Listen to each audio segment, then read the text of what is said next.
Thank you for joining us again and welcome back to our channel. If you are joining for the first time, we always appreciate your time like ever before.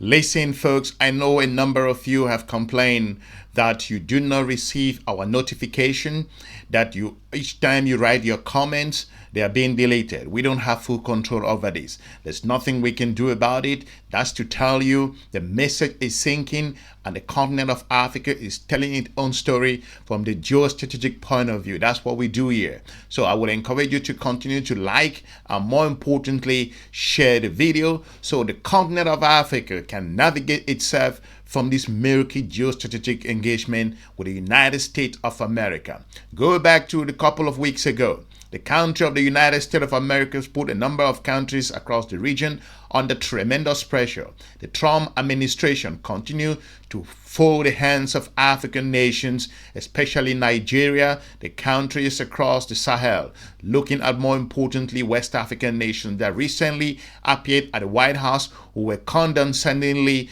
communicated upon and lectured, more importantly told to accept immigrants and to accept people who are not from the country.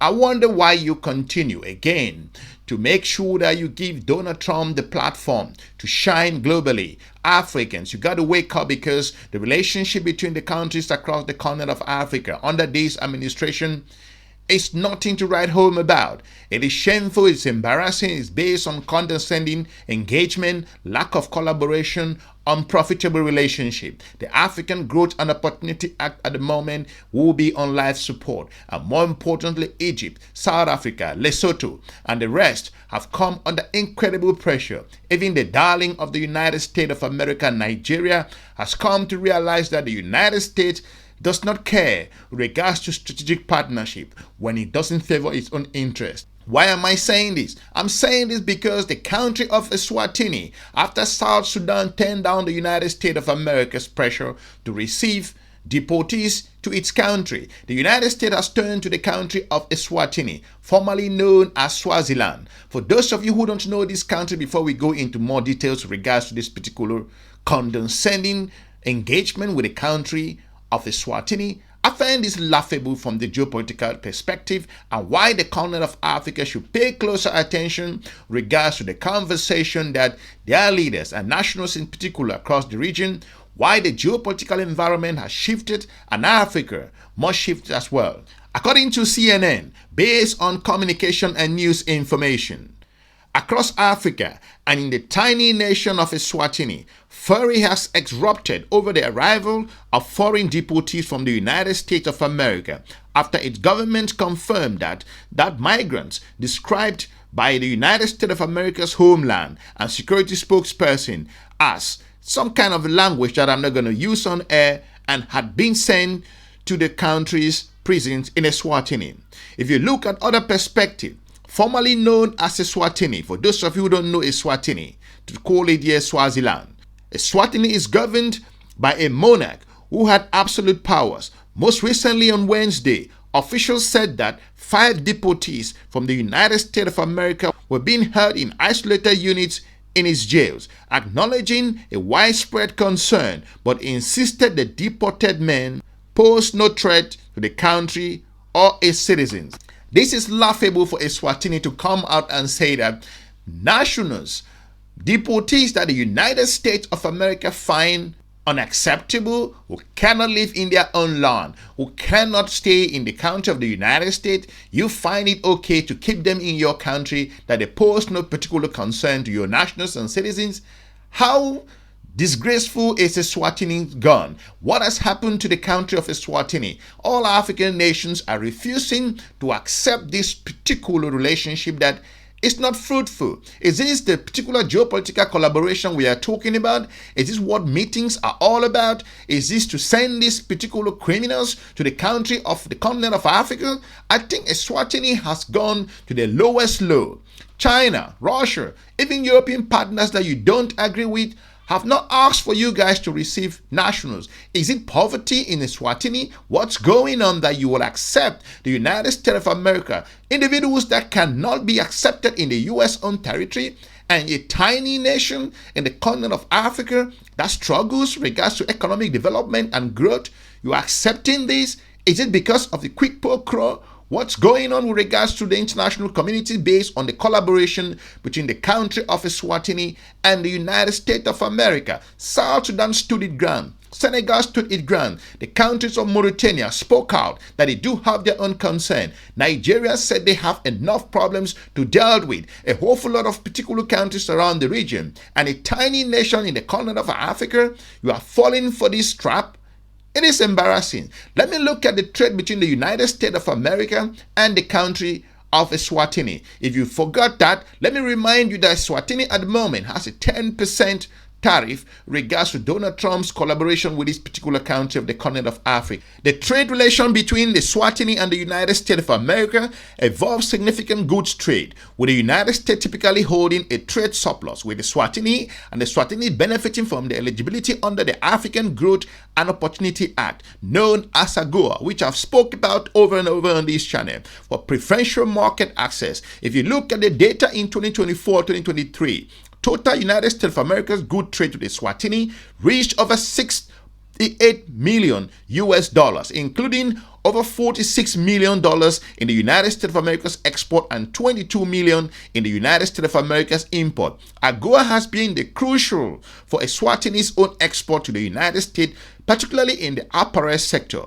with goods worth $1.6 billion exported under the duty-free preference since the program began.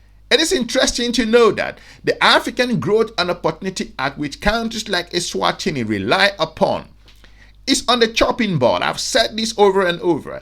It is time for the continent of Africa to revive the African continental free trade area, because it is an indication that if you do not stand your ground, there's going to be a concern with regards to how you advance, how you develop your own nations. If you look at the frosty relationship between the President of the United States of America at the moment with a number of countries across the region, looking at his relationship with the country of Egypt, concerning that Egypt's own engagement with other geopolitical partners as a member of BRICS, consider South Africa at the moment. I can't talk less about that, because this country has come under incredible pressure from the United States of America over and over with regards to trade collaboration in partnership with China and Russia, and Eswatini goes ahead to accept particular proposal from the United States of America to keep these individuals who are not supposed to be in the country of Eswatini. What has the United States giving you the country of Eswatini? Why do you think big players like Senegal and also the country of Nigeria, even South Africa and the rest, has refused to take these immigrants or these deportees? And then you feel comfortable? How much are they going to give you? How many millions you're going to receive from the United States of America to bring these individuals on your own soil? And the US feel fit that these individuals cannot be accommodated in its own territory, and a tiny nation that struggles economically, and you are going to accept this? Is it because you'll be receiving some grants or some support? Is it for the United States of America visa? I think the balance of trade, like I pointed out, it's not equal between these two nations. And when it comes to other issues, Mr. Trump is a transactional leader. He makes sure that he puts those countries across the continent on a back footing, so they will come asking for help. He started with tariffs. He went to the country of South Africa, saying that they are doing some bad things. Go to Lesotho, questioning the support that the United States of America provides to the country of Lesotho, and lambasted the country of Liberia. Move ahead and question Mauritania and the rest to take nationals. These are amazing times across the region. For Eswatini to go that low and lie down with regards to the current situation as we see the geopolitical environment warming up, I think it's embarrassing for the officials of Eswatini, and I think they have failed their own nationals, and more importantly, embarrassed the continent of Africa.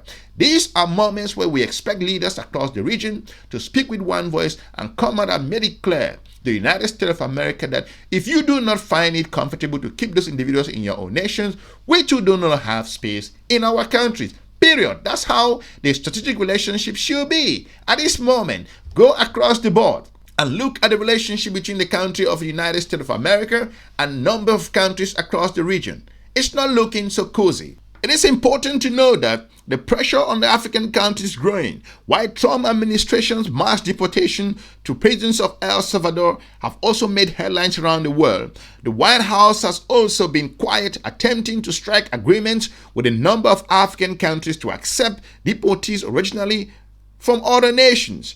Some countries in the continent of Africa that have been approached by the United States of America include countries like Nigeria and a whole lot of other nations in the recent meeting that we all saw. The United States of America is mounting considerable pressure on African countries to accept Venezuelans to be deported from the United States of America. Some straight out of prisons. Nigerian Foreign Minister Yusuf Tuga said in a televised interview most recently and said weeks ago that, citing Washington's announcement on increasing tariffs and recent reduction in the validity of visas, and more importantly, the United States of America's embassy in Nigeria insisted that changes were not the result of any nation's own stand on the country's own deportee, but rather to safeguard U.S. immigration system.